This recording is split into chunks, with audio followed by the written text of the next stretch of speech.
बच्चों, मैंने आपको फर्स्ट वीडियो में एनसीईआरटी द्वारा जो आपके सिलेबस में ऐतिहासिक स्रोतों के माध्यम से व्याख्या की गई है उन स्रोतों पर फोकस किया और प्रयास किया कि आप उन माध्यमों को बिना पूर्वाग्रह के आप किस तरीके से अपने प्रश्नों को हल कर सकते हैं। मैंने समझा आपको बताने का प्रयास किया कि पुरातात्विक साक्ष्यों के सामने कौन कौन सी समस्याएं आती हैं। फर्स्ट चैप्टर में मैंने आपको कौंडिघम से संबंधित और मार्शल द्वारा जो पुरातात्विक खुदाई हड़प्पा क्षेत्र में की गई उससे संबंधित भी समस्याओं को लिया। आपको हड़प्पा सभ्यता के आरंभ और विस्तार के विषय में भी बताया। अब इस दूसरी वीडियो में मैं इस सभ्यता से संबंधित अनेक ऐसे प्रश्नों को सरल करने का प्रयास करूंगी जिसके माध्यम से आप बोर्ड परीक्षा में आने वाले सभी प्रश्नों का हल करने में सक्षम होंगे।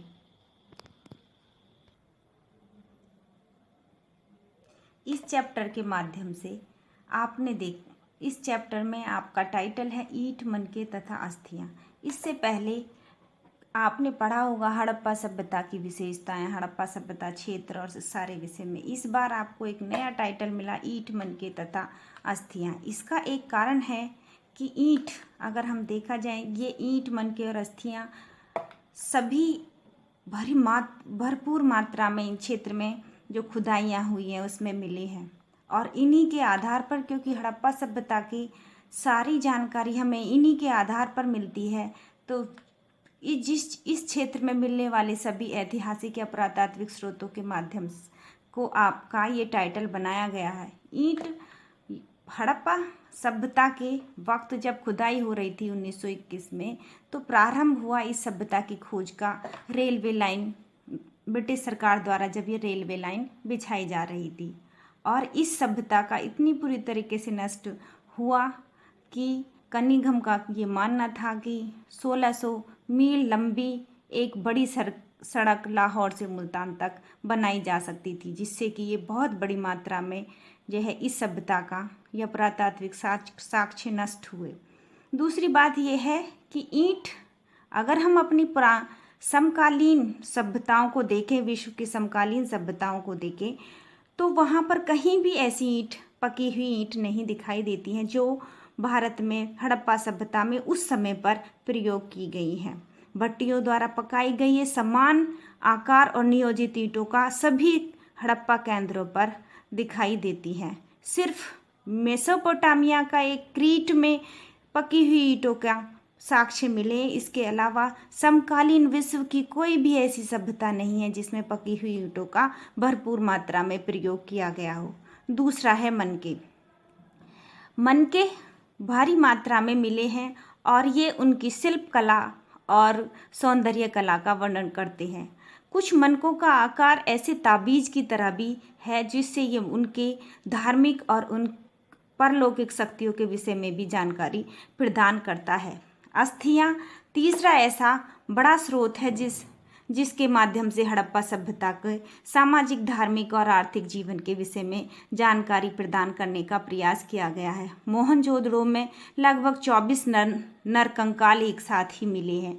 इसके अलावा हड़प्पा के बहुत सारे ऐसे क्षेत्र हैं जहां पर समाधान मिले हैं, जिससे कि उस क्षेत्र में हम उसके सामाजिक और धार्मिक जीवन, इन क्षेत्रों के विषय में बता सकते हैं।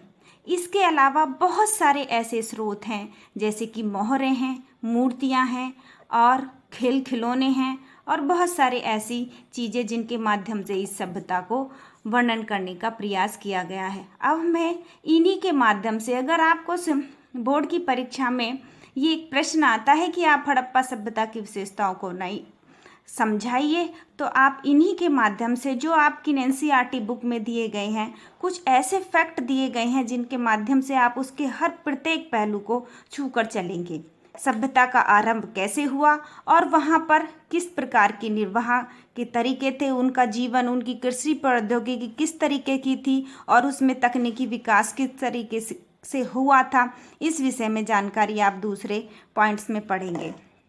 आप एक चीज़ देखिए कि हड़प्पा सभ्यता की एक सबसे बड़ी विशेषता है, इसे भारत का प्रथम नगरीकरण माना जाता है। प्रथम नगरीकरण समकालीन में मिस्र और मेसोपोटामिया में ही ऐसे क्षेत्र थे जिनमें नगरीकरण की प्रक्रिया पूर्ण हुई। इसके अलावा विश्व के अन्य देशों में या तो कहीं पर खुदाई नहीं हो पाई है या पर यहाँ पर जो इसके साक्ष्य प्राप्त हुए हैं वो नगरीय जीवन का वो नहीं कर पाए हैं।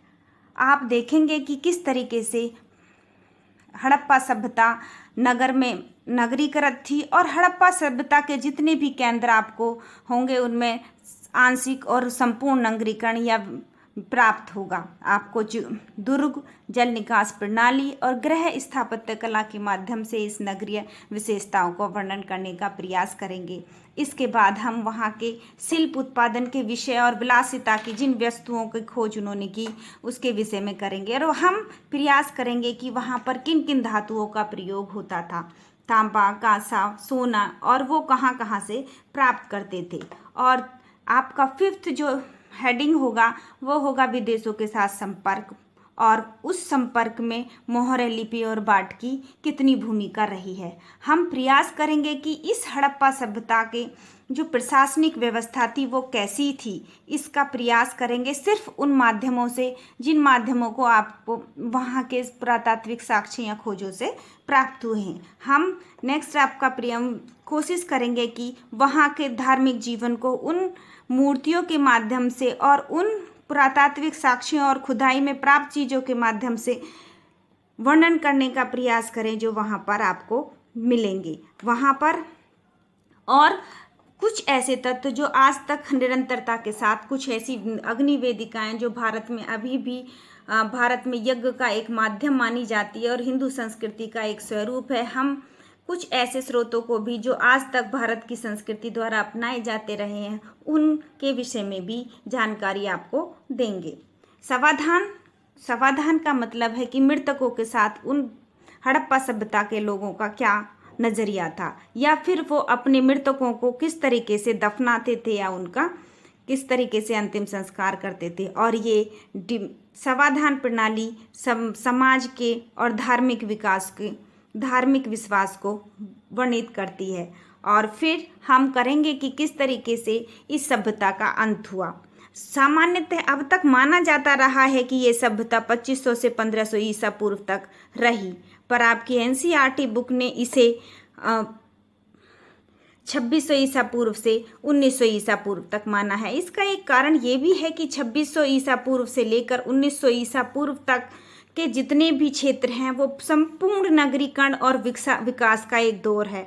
और ये भी हो सकता है कि 1900 से लेकर 1500 तक लगभग 400 वर्ष इसके पतन का एक लंबा प्रक्रिया रही हो पतन की। इसके बाद हम देखेंगे कि किस तरीके से सभ्यता का अंत हुआ और किस तरीके से अचानक एक ताम्रपाषाणी संस्कृति जो ग्रामीण कबीलाई संस्कृति थी उसके रूप में सामने आती है। भारत के जिन क्षेत्रों में मैंने पहले पढ़ाया था आपको कि भारत की कौन सी पूर्ववर्ती संस्कृति थी जिनसे हड़प्पा सभ्यता का विकास माना जाता है और कौन सी परवर्ती संस्कृति थी। फर्स्ट वीडियो में मैंने आपको बताया कि हड़प्पा सभ्यता का विस्तार अफगानिस्तान से लेकर यहाँ पर महाराष्ट्र के क्षेत्र से होते हुए और यहाँ पूर्व में आरमगील और इस वाले क्षेत्र पर माना जाता है। अब इस सभ्यता का आरंभ कहाँ से हुआ, आप देखेंगे कि किस तरीके से हड़प्पा सभ्यता से पहले भी कई सारी ऐसी संस्कृति यहाँ पर विकसित हुई हैं। भारत के उत्तर पश्चिमी क्षेत्र में आमरी नाल, कोट दीजी और ऐसी कृषि और पशुपालन वाली संस्कृति विकसित हुई थी जिनके अपने विशेष मृद भांड थे और उनकी अपनी विशिष्ट शैली। ये माना जाता है कुछ ब्रिटिश इतिहासकारों के द्वारा या ब्रिटिश साम्राज्यवादी सोच के द्वारा ये कहा गया कि भारत में विकसित नगरीय क्षेत्र प्राप्त होते हैं, जैसे कि मोहनजोदड़ो, धोलावीरा, लोथल, रंगपुर। जहाँ भी आप देखेंगे कि हड़प्पा क्षेत्र में जहाँ भी खुदाई की गई है वहाँ पर आपको नगरीकरण की प्रक्रिया मिलेगी। ब्रिटिश इतिहासकारों का मानना था कि ये मिस्र के या मेसोपोटामिया के लोगों द्वारा बनाए गए आर्थिक केंद्र थे जिनके साथ वो व्यापार करते थे।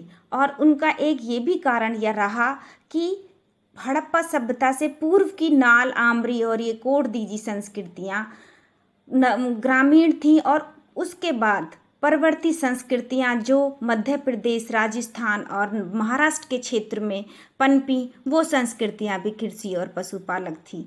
पर अगर देखा जाए तो हड़प्पा सभ्यता के ये क्षेत्र उन्हीं से क्षेत्रों में विकसित हुए, जैसे कि ये आमरी आप देखेंगे, और यहाँ पर कालीबंगन और बहुत सारे ऐसे क्षेत्र थे जो जहाँ पर हड़प्पा सभ्यता नगरीय स्वरूप प्राप्त कर सकी। आप देखेंगे कि किस तरीके से इस क्षेत्र में पुराने टाइम से ही कृषि और पशुपालन का और अपना एक स्पेशल विशेषता रही। इसी को माना जाता है कि हड़प्पा संस्कृति भी भारतीय संस्कृतियों का ही विकसित रूप थी। और ये भी माना जाता है कि इस क्षेत्र में जो इन लोगों द्वारा खाद्य पदार्थ प्रयोग किए जाते थे, जो पशुपालन किया जाता था, और जिन खेती में जो निर्वाह के तरीके थे, वो भी हड़प्पा सभ्यता द्वारा अपनाए जाते रहे थे। इसीलिए ये माना जाता है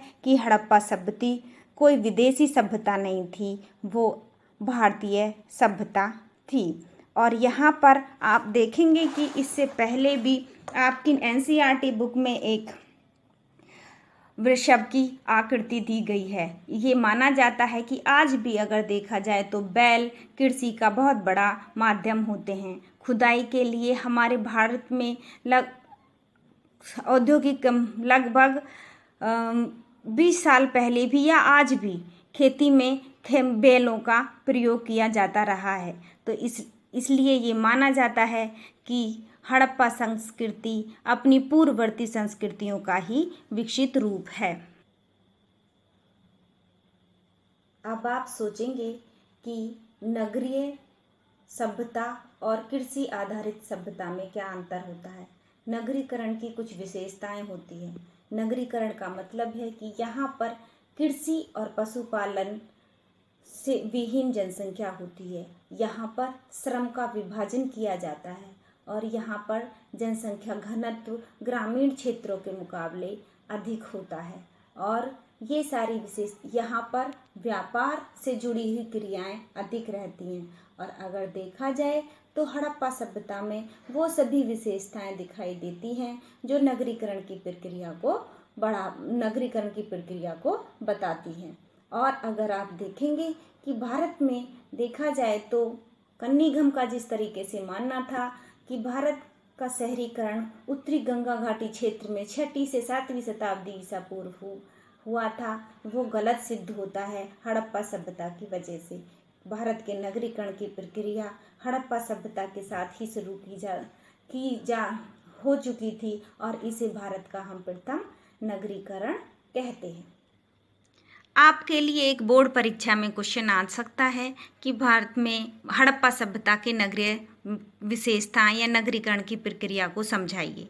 अगर हम देखें तो हड़प्पा के बाद मोहनजोदड़ो एक ऐसा शहर है जो हड़प्पा का प्रमुख केंद्र माना जा सकता है, और पिंगट ने तो उसे हड़प्पा सभ्यता की दूसरी राजधानी भी कहा है। अब आप देखेंगे कि पूर्व में हड़प्पा सभ्यता का जितने भी केंद्र आपको मिलेंगे या जितने भी स्थल आपको मिलेंगे, उसमें नगरीकरण के या नियोजित शहरी प्रणाली मिलती है। आप देखेंगे कि किस तरीके से नियोजन द्वारा एक शहरी नियोजित प्रक्रिया हड़प्पा सभ्यता में दिखाई देती है। मोहनजोदड़ो के इस शहरीकरण की प्रक्रिया से हम या इस नियोजित शहर के बाद ही हम ये फिर निर्णय लेंगे कि किस तरीके से वहाँ पर एक नियोजित प्रक्रिया का या नियोजित नगरीकरण का विकास हुआ था।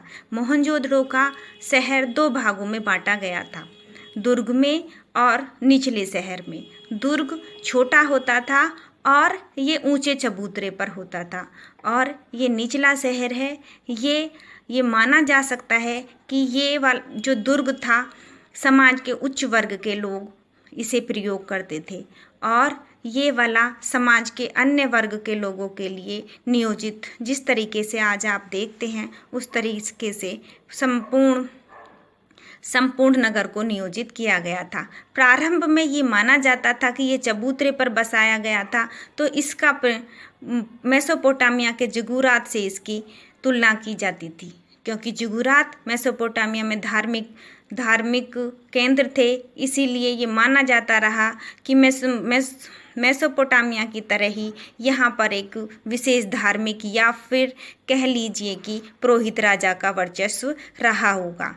अब आप देखेंगे कि किस तरीके ने एक सबसे बड़ी विशेषता जो आपको हड़प्पा सभ्यता में मिलेगी वो है नालों का निर्माण, नाली या फिर कह लीजिए जल निकास प्रणाली।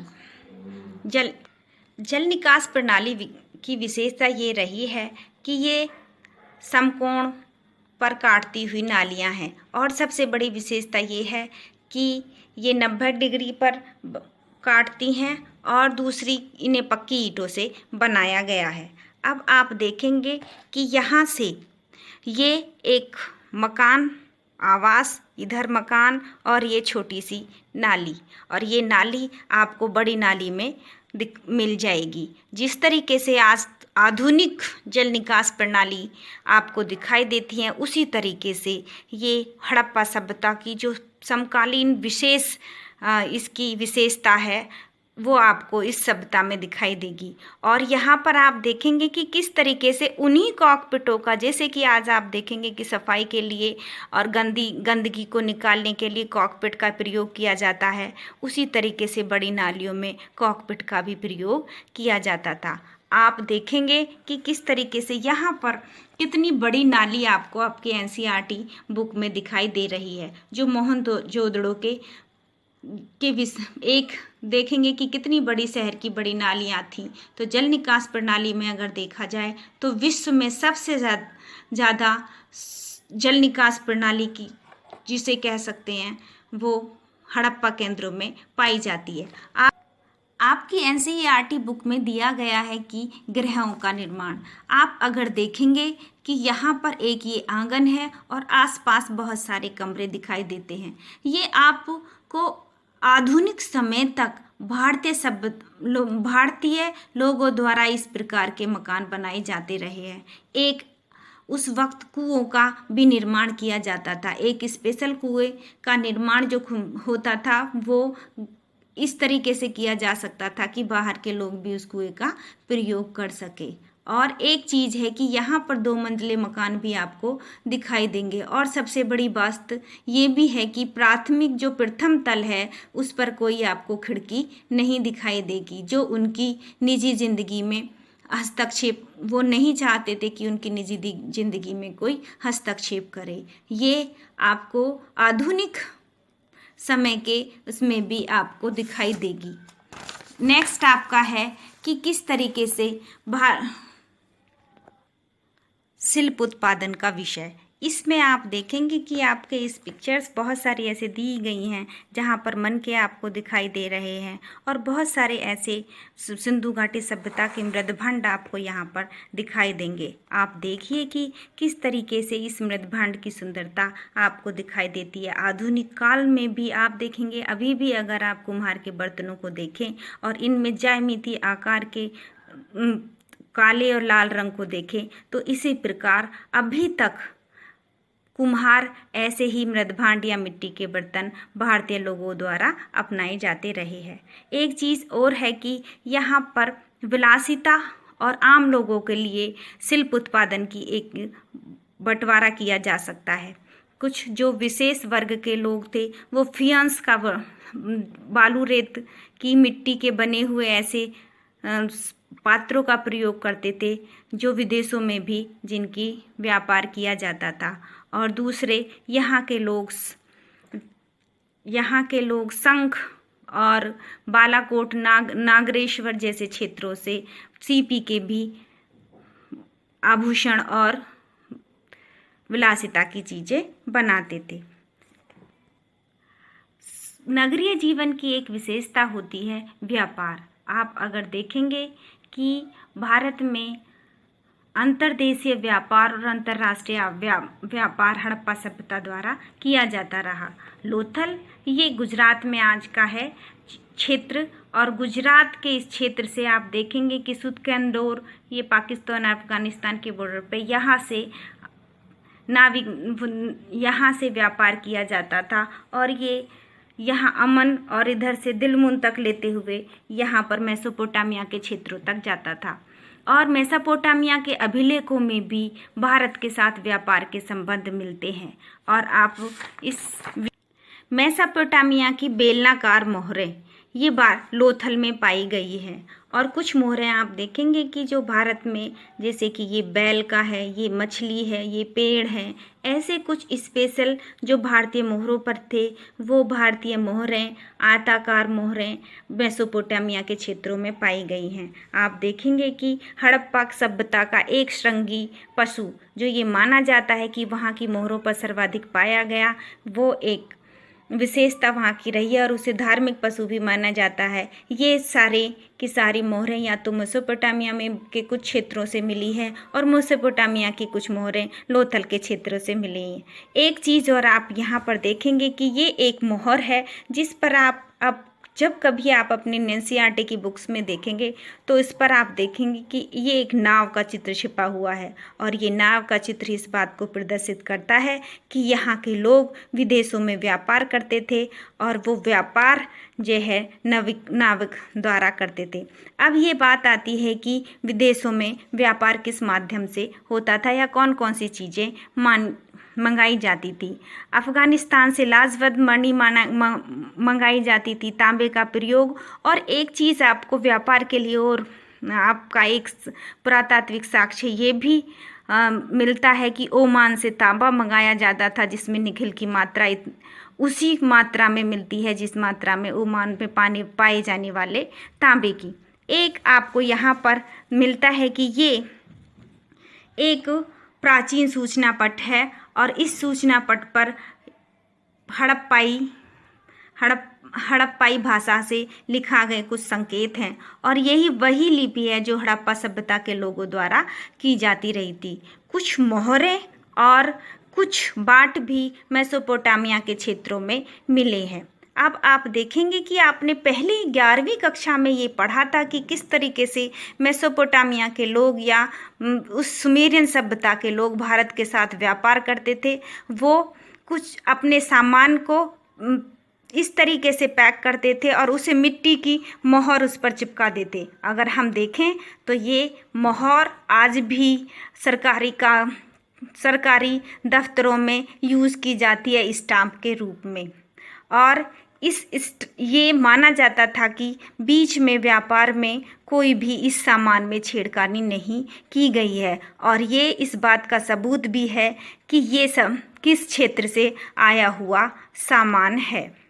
इसमें आप देखेंगे कि भारत में खेतड़ी जी की ये जो अंतर्देशीय व्यापार है वो खेतड़ी से तांबे का किया जाता था और दक्षिण भारत से सोने का। तो यहाँ पर अंतर्राज्यीय व्यापार और अंतर्राष्ट्रीय व्यापार दोनों ही व्यापार हड़प्पा सभ्यता के क्षेत्र में मिलते हैं। इस सभ्यता के धार्मिक जीवन के विषय में आपको यहाँ पर प्राप्त पुरातात्विक साक्ष्यों में, जैसे कि ये मूर्ति है आपको नारी मूर्ति और यहाँ पर ये शिव योगी की मूर्ति, ये माना जाता है कि भारत में पशुपति शिव, क्योंकि इसके चारों तरफ जो है बहुत सारे पशु हैं, आधुनिक शिव के साथ इसकी कल्पना की गई है। ये और मातृ देवी का पूजा वहाँ होती थी। और एक चीज़ ये भी है कि बहुत सारी नारी मूर्तियाँ मिली हैं, इसलिए ये माना जाता है कि यहाँ का समाज मातृसत्तात्मक समाज था। एक चीज़ और आपको दिखाई देगी यहाँ पर कि इस पे करो, यहाँ पर कुछ शिवलिंग के साक्ष्य भी मिले हैं। और आप देखेंगे कि आधुनिक इसमें जो एक्स्ट्रा रिसर्च साइंटिफिक खोजें की जा रही है, ये माना जाता है कि ऊर्जा का स्रोत लिंग है।